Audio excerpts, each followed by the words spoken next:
হাজরিন, যারা সুদ খায় তারা বলে যে সুদ আর ব্যবসাতে একই। কাফেরেরা এটা বলতো, কাফেরেরা বলতো সুদ আর ব্যবসাতে একই। এটা আল্লাহ কোরআনে কাফেরের কথা জন্য জানিয়ে দিয়েছেন। কারণ আপনি 100 টাকা একটা মানুষকে আপনি সুদের উপর দিলেন, দিয়ে বললেন কি ভাই 100 টাকা আমাকে প্রতি মাসে আমাকে 50 টাকা লাভ দিতে হবে, 1 মাস পর আমাকে 150 টাকা দিতে হবে। আচ্ছা, তাহলে এইভাবে আপনাকে দিল। এবার একটা ব্যবসায়ী 100 টাকা দিয়ে মাল কিনে 1 মাসে 50 টাকা লাভ করলো, ওরও 100 টাকা 150 টাকা হলো। এই জন্য কাফেরদের কথা সুদ আর ব্যবসাতে একই জিনিস। আল্লাহর আবার এত জ্ঞান কম, নাউজুবিল্লাহ, যে আল্লাহ আবার বলে যে তোমরা সুদ খাও না, ব্যবসা করো। আল্লাহ ব্যবসাকে হালাল করলেন, সুদকে হারাম করলেন। এ আবার কেমন আল্লাহ? আল্লাহর কেমন ইনসাফ? অতএব কাফেরেরা বলে সুদ আর ব্যবসা একই জিনিস। তখন আল্লাহ জানিয়ে দিলেন আহাল্লাহু বাই ওয়া হারামা রিবা, আল্লাহ সুদের লাভকে হারাম করেছেন আর ব্যবসার লাভকে আল্লাহ হালাল করেছেন। হাজিরিন, আপনি 100 টাকা দিয়ে পরের দিন 10 টাকা নিয়ে 110 টাকা করার চাইতে আপনি 100 টাকা দিয়ে মাল কিনে এনে পরের দিন 120 টাকা বেচেন, এই 20 টাকা আপনার জন্য হালাল। আরেকটা আপনাদের আমি বলে দিতে পারি, সেটা হচ্ছে কি পাচার পথ। যারা মানুষের সাথে টাকার লেনদেন করে, টাকার বিনিময়ে টাকা, এই লেনদেনে যদি আপনারা লভ্যাংশ নির্ধারণ করেন তাহলে সুদ হবে। আর যদি লভ্যাংশ নির্ধারণ না করেন তাহলে আপনি বাঁচবেন কিভাবে জানেন? একজন ব্যবসায়ী অভাবে পড়েছে, দোকানে মাল কিনবে, আপনাকে এসে বলল ভাই আমাকে 1 লক্ষ টাকা দাও। আপনি তাকে কি বলবেন? এইভাবে নির্ধারণ করবেন, ভাই 1 লক্ষ টাকা দিলাম, মাস শেষে বা বছর শেষে তোমার যে লাভ হবে ওই লভ্যাংশ আমাকে দিবে, তোমার অন্যান্য টাকার সাথে যে লাভ হবে সেই লাভ দিবে। এখন মনে করেন ও 2 লক্ষ টাকা দিয়ে ব্যবসা করে, আপনার টাকা দিয়ে 3 লক্ষ হলো। এই 3 লক্ষ টাকা দিয়ে ব্যবসা করে 1 বছরে 30,000 টাকা লাভ করেছে। তাহলে ওর 2 লক্ষ, আপনার 1 লক্ষ, লাভ হয়েছে 30,000। তাহলে আপনি কত পাবেন? 10,000 টাকা পাবেন।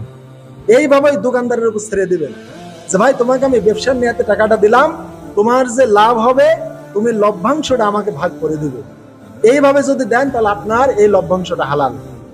এর বিপরীতে যদি আপনি দোকানদারকে বললেন 1 লক্ষ টাকা দিলাম, 1 বছর পর তোমার 5,000 টাকা দিতে হবে আমাকে, এইভাবে নির্ধারণ করে দিলেন, তাহলে হারাম হয়ে যায়।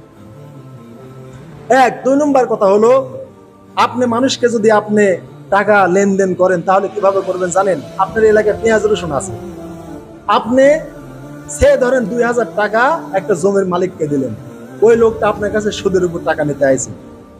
আপনাকে আমি লাভ সুদের চেয়ে বেশি করাচ্ছি, একটু জ্ঞান খাটান, হালাল পথে আসেন, সুদের চাইতে বেশি আপনি লাভ করতে পারবেন, কিন্তু আপনার সুদ হবে না। একটা জমির গৃহস্থ বা কৃষক সার কেনার জন্য বা বীজ কেনার জন্য আপনার কাছে সুদের উপর টাকা নিতে আইছে। যারা সুদখোর তাদেরকে আমি হালাল পথ বলে দেই। আপনি গৃহস্থকে বলবেন যে ভাই এই যে 2000 টাকা নিলে, তুমি রসুন ওঠার পর আমাকে তুমি 2 মণ রসুন দিও, তোমাকে টাকা দেয়া লাগবে না, তাহলে এটা হালাল। অত 2 মণ রসুনের দাম 12,000 টাকা। তাহলে আপনি 2000 টাকায় 12,000 টাকার মধ্যে 2 বাদ দিলে 10,000 টাকা লাভ হলো। কিন্তু আপনি যদি বলেন যে ভাই এই যে 2000 টাকা দিলাম, তুমি আবাদ উঠলে আমাকে 3000 টাকা দিতে হবে, তার মানে আমার 2000 লাভ 1000, এই দিয়ে 3000, তাহলে আপনি হারাম হয়ে যায়।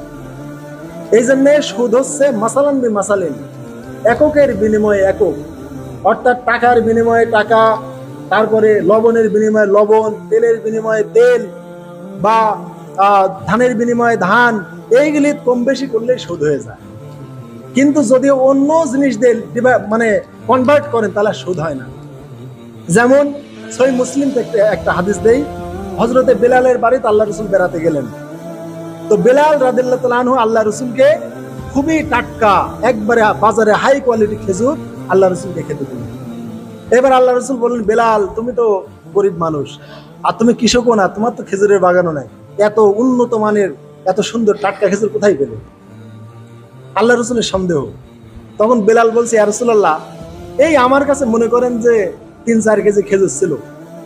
আমি চিন্তা করলাম এই নরমাল খেজুর রসুলের সামনে কিভাবে ধরি, আমি এইগুলি দিয়ে রসুলকে কিভাবে আপ্যায়ন করি। তা আমি এই 3-4 কেজি খেজুর আমি বাজারে নিয়ে গেলাম, নিয়ে গিয়ে এক দোকানদারকে আমি এই 3 কেজি খেজুর দিয়ে আপনার জন্য আমি 1 কেজি নিয়ে আইছি, এই খেজুরের বিনিময়ে খেজুর আমি নিয়ে আইছি।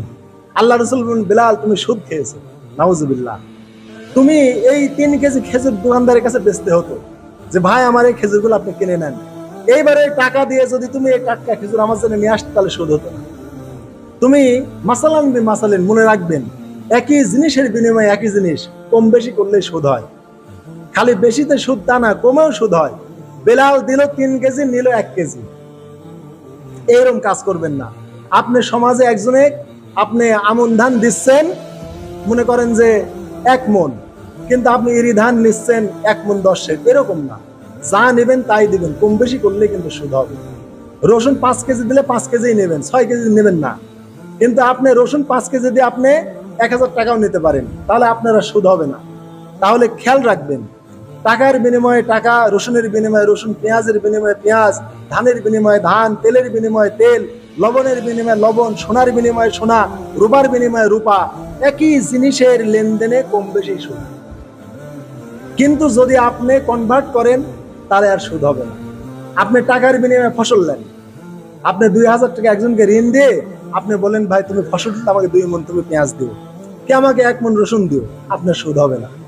কিন্তু আপনি টাকা দিয়ে আপনি টাকায় আবার বছর পর নিচ্ছেন, এটা কিন্তু সুদ হয়ে যাবে হাজির।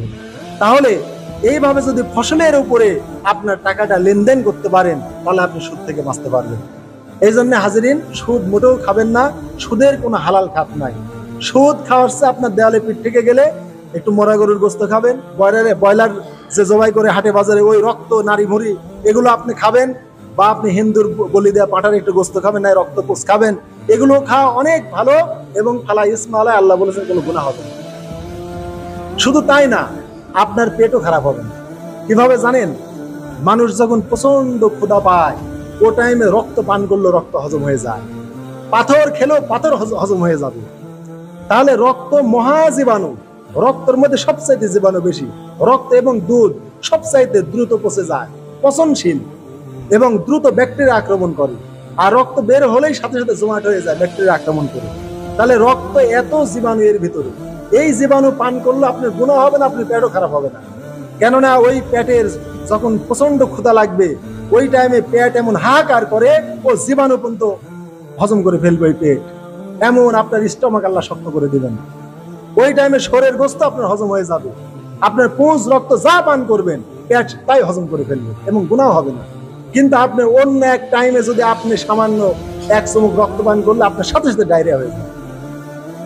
আপনি ভরা পেটে বা স্বাভাবিক অবস্থায় যদি আপনি 1 ঢোক রক্ত পান করেন, 1 ঢোক যদি পুঁজ পান করেন, সাথে সাথে আপনার কলেরা বা ডায়রিয়া শুরু হয়ে যাবে। কিন্তু ওই কঠিন অবস্থায় পান করলে হবে না, এটা আল্লাহর ওয়াদা আছে। এই জন্য আল্লাহ এইগুলি বিশেষ টাইমে খাওয়ার কথা বলেছেন। যদিও মানুষের এইগুলি বিপক্ষে, মানুষের শরীরের বিপক্ষে, স্বাস্থ্যসম্মত না, তারপর আল্লাহ অনুমতি দিয়েছেন।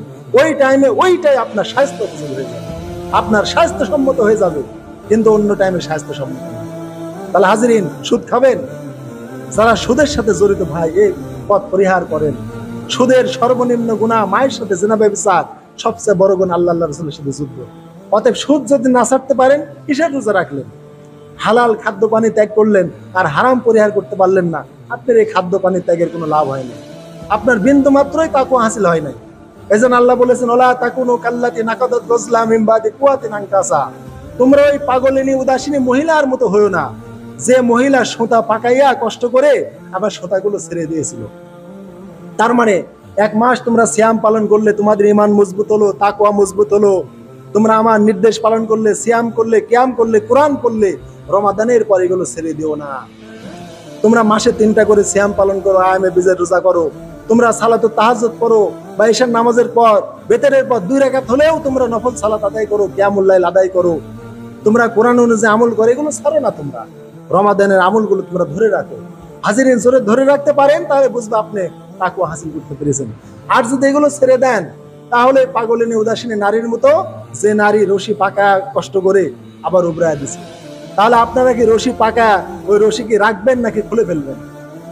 যে খুলে ফেলবে সে বোকা, আর যে ধরে রাখবে সে সফল কাম। অতএব হাজিরিন, আল্লাহ আমাদের আমলের তৌফিক দান